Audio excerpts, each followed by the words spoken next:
The airstrip was carved into desert terrain 47 miles northwest of Las Vegas. It was not on any aviation maps.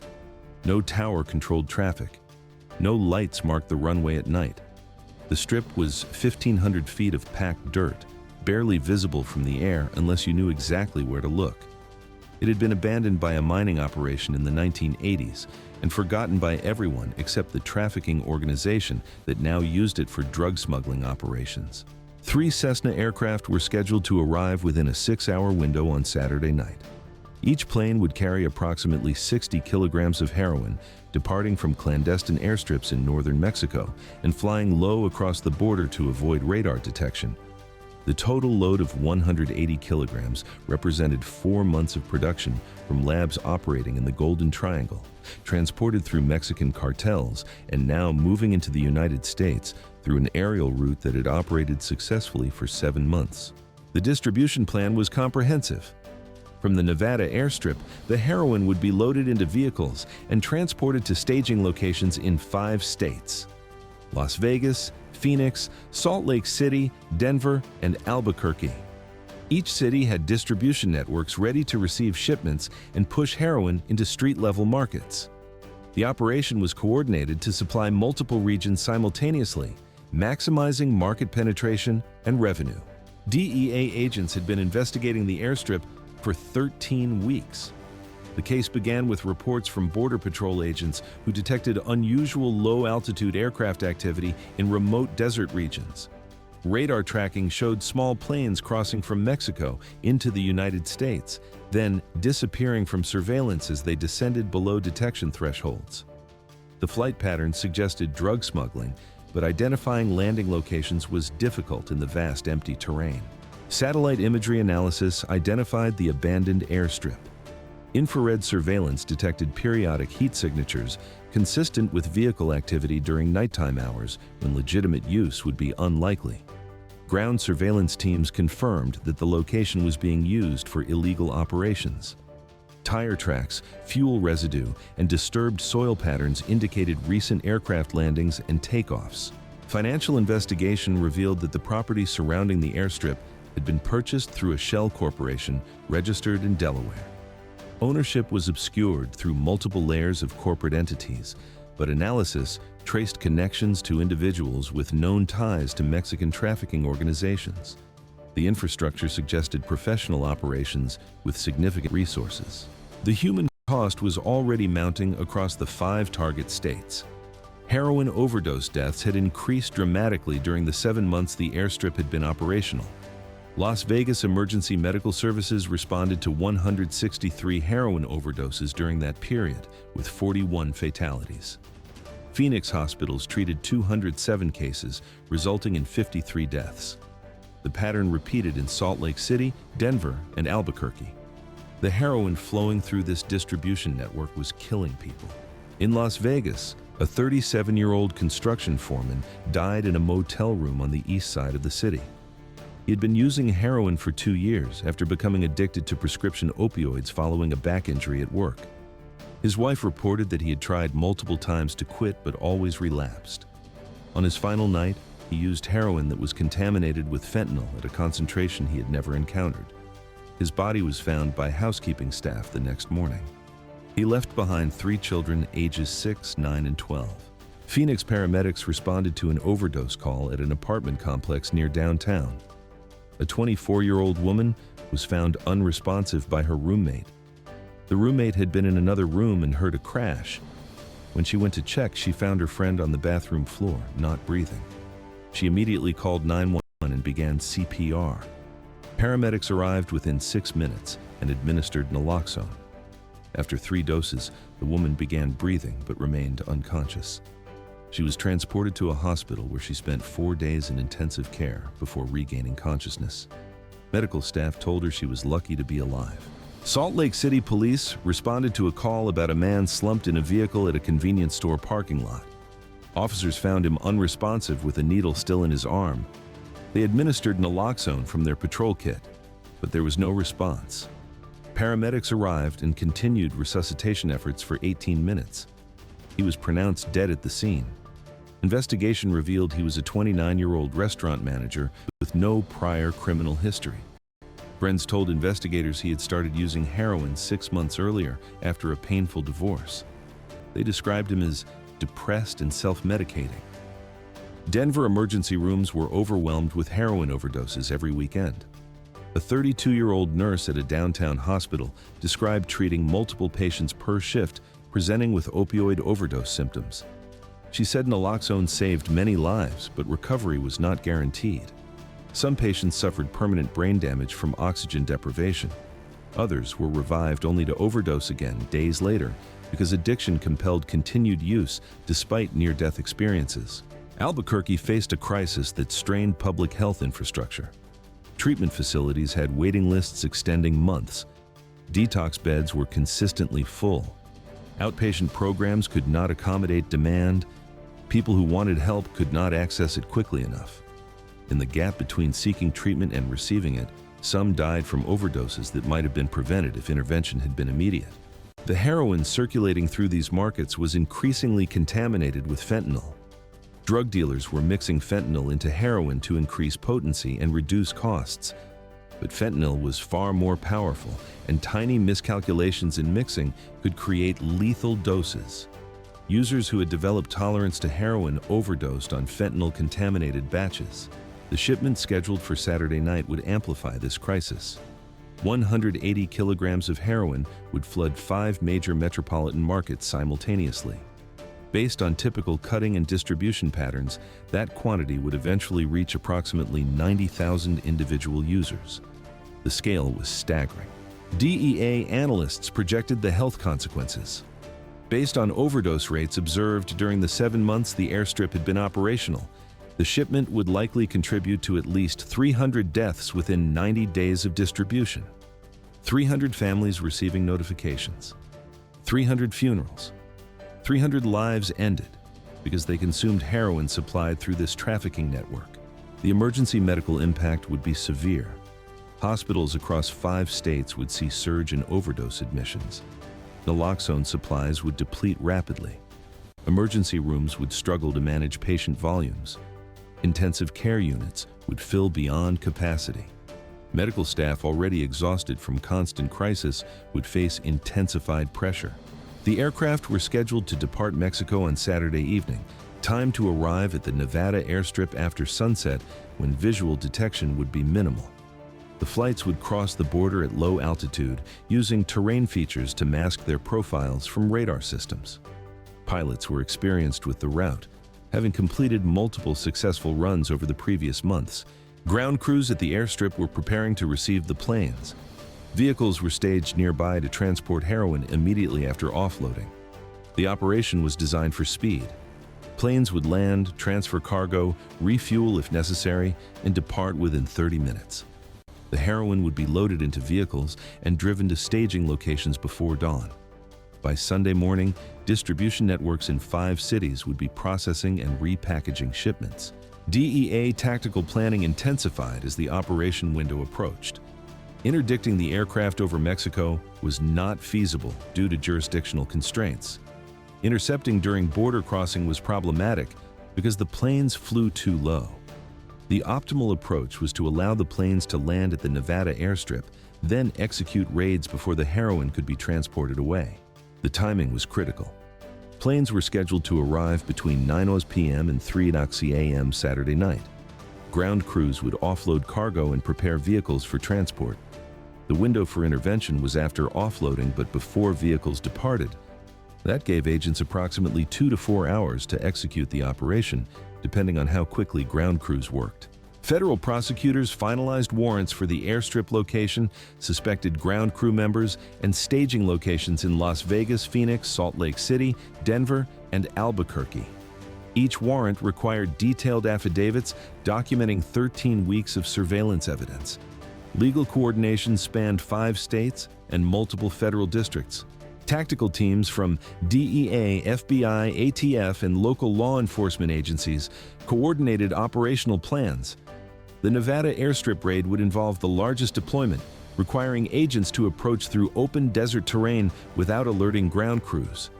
Staging location raids needed to execute simultaneously to prevent network members from being warned and destroying evidence. Saturday afternoon, DEA surveillance teams moved into positions around the airstrip. They established observation posts on elevated terrain that provided clear views of the landing area while maintaining concealment. Aircraft were positioned for rapid deployment once ground operations commenced. Communication systems were tested and verified across all teams. At 8:43 p.m., the first Cessna aircraft approached the airstrip. The plane circled once, confirming the location, then descended for landing. No lights marked the runway. The pilot used night vision equipment and GPS coordinates to navigate. The plane touched down on the dirt strip and taxied to the staging area where vehicles were waiting. Ground crew members, 3 individuals wearing headlamps and carrying tools, approached the aircraft as the engine shut down. They opened cargo compartments and began removing packages wrapped in plastic and tape. Each package contained heroin, vacuum-sealed and prepared for transport. They worked efficiently, transferring packages from the plane to a pickup truck parked nearby. Surveillance teams documented the operation through night vision optics and infrared cameras. The evidence being collected would be crucial for prosecution. Agents needed visual confirmation of drug transfer before executing the raid. They watched as packages were loaded into the truck.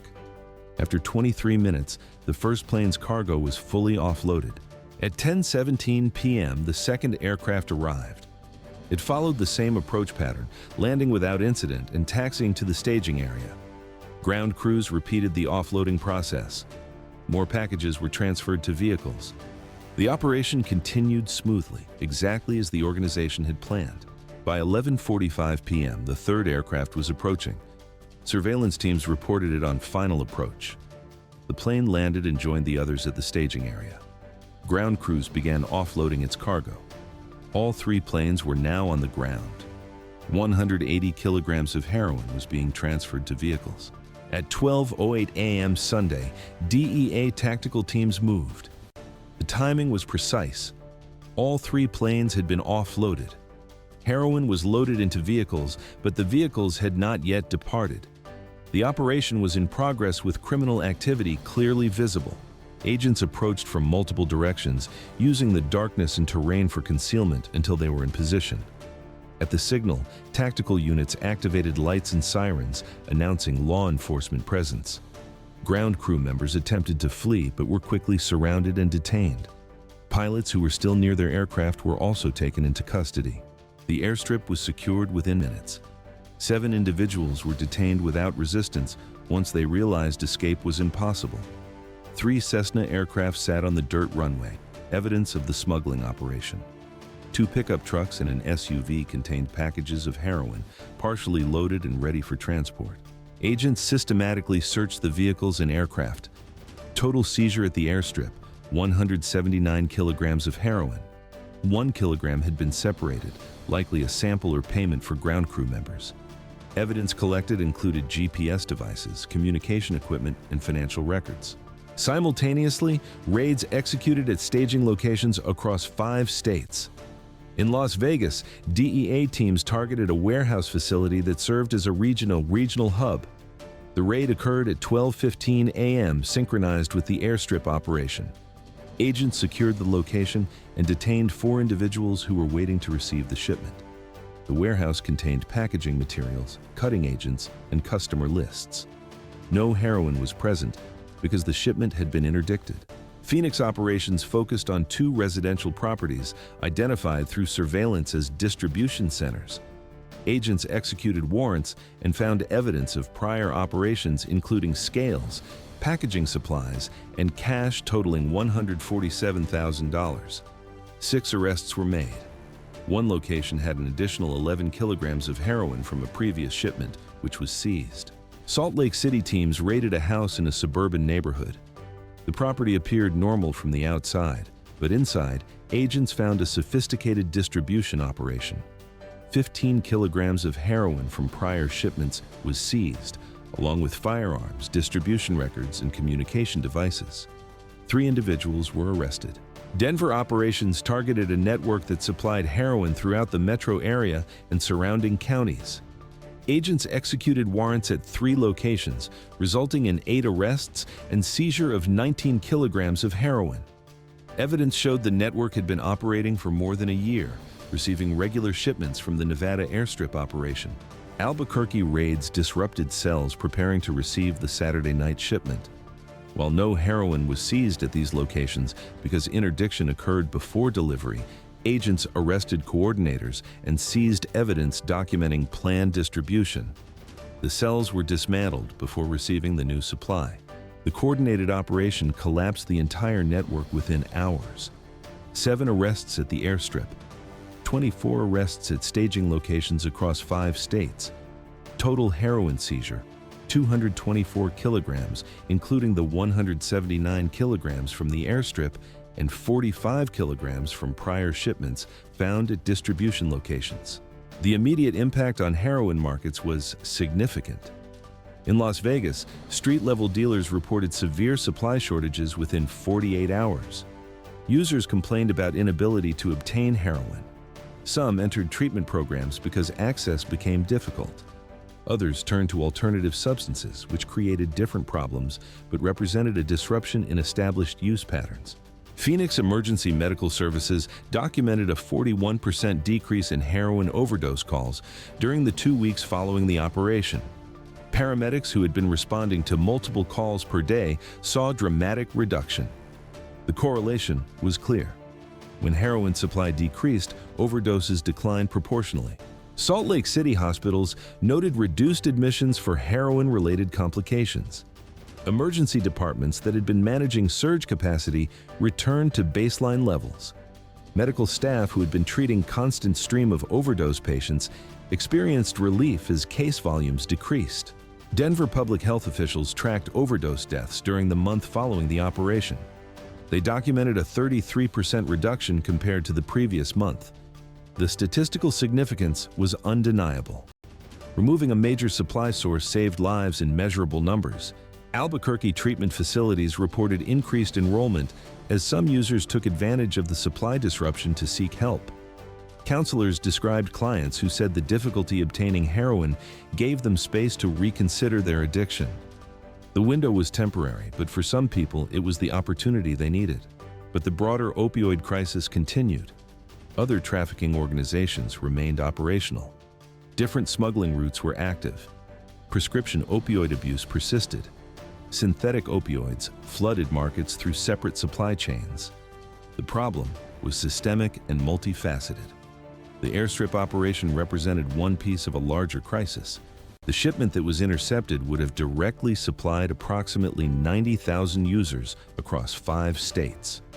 Based on observed overdose patterns, DEA analysts estimated the heroin would have contributed to at least 300 deaths within 90 days. The deaths would have occurred across demographics.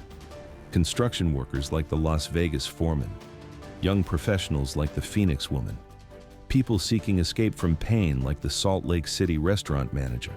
Those deaths did not occur. The heroin never reached circulation.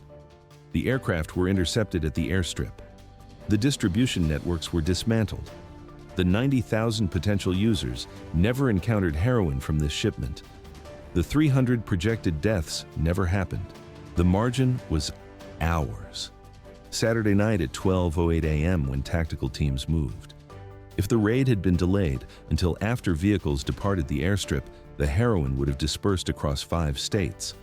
By Sunday morning, processing operations would have begun. By Monday evening, street-level distribution would have launched. Within 48 hours, the drugs would have reached thousands of users. The first overdoses would have occurred Sunday night. Users in Las Vegas who purchased heroin from dealers who received supply from the Saturday shipment would have consumed doses with potency they could not predict. Some would have survived. Others would not. Emergency rooms would have begun seeing patients presenting with opioid overdose symptoms. Las Vegas hospitals had prepared for typical weekend demand.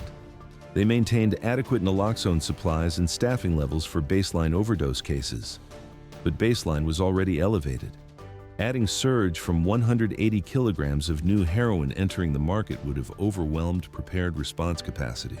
Phoenix Emergency Medical Services had protocols for managing multiple simultaneous overdose calls, but the protocols assumed manageable case volumes. If the shipment had reached circulation during a weekend when recreational use peaks, the system would have faced crisis conditions that exceeded standard procedures. Salt Lake City had established coordination between hospitals, paramedics, and public health officials to respond to the opioid epidemic. But coordination plans were designed for gradual increase, not sudden surge. The Saturday shipment would have created spike conditions that tested system limits. The absence of crisis is invisible.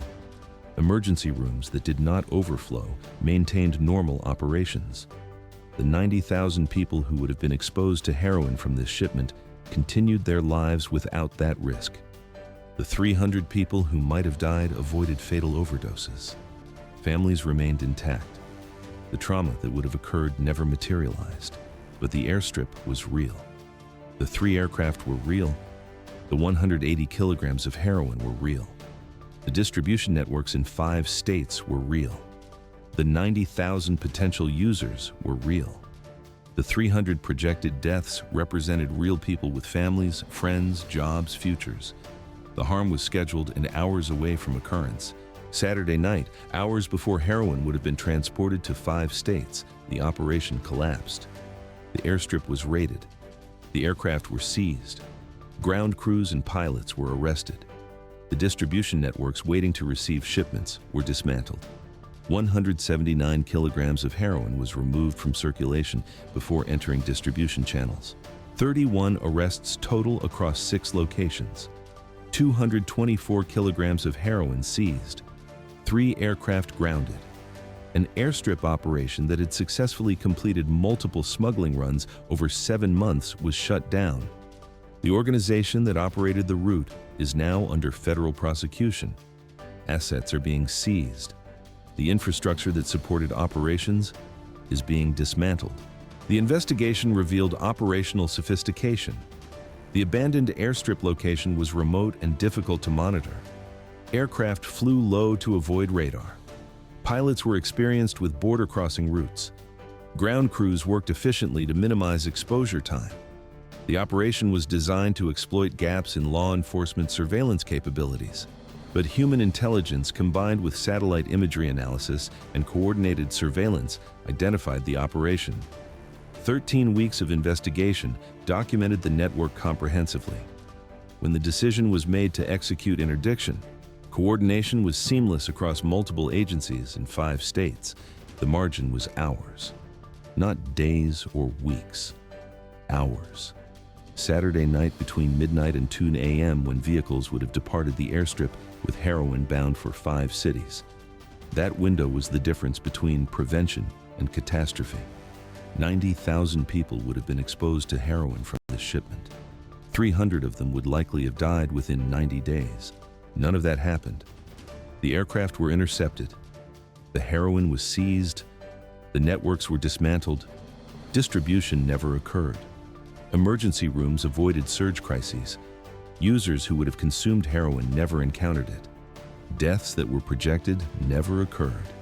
Families avoided notifications they will never know they were spared. The work continues. Other aircraft are crossing borders. Different airstrips are being used. New smuggling routes are being established. The demand for heroin persists. The opioid epidemic continues claiming lives daily. The threat is constant and evolving.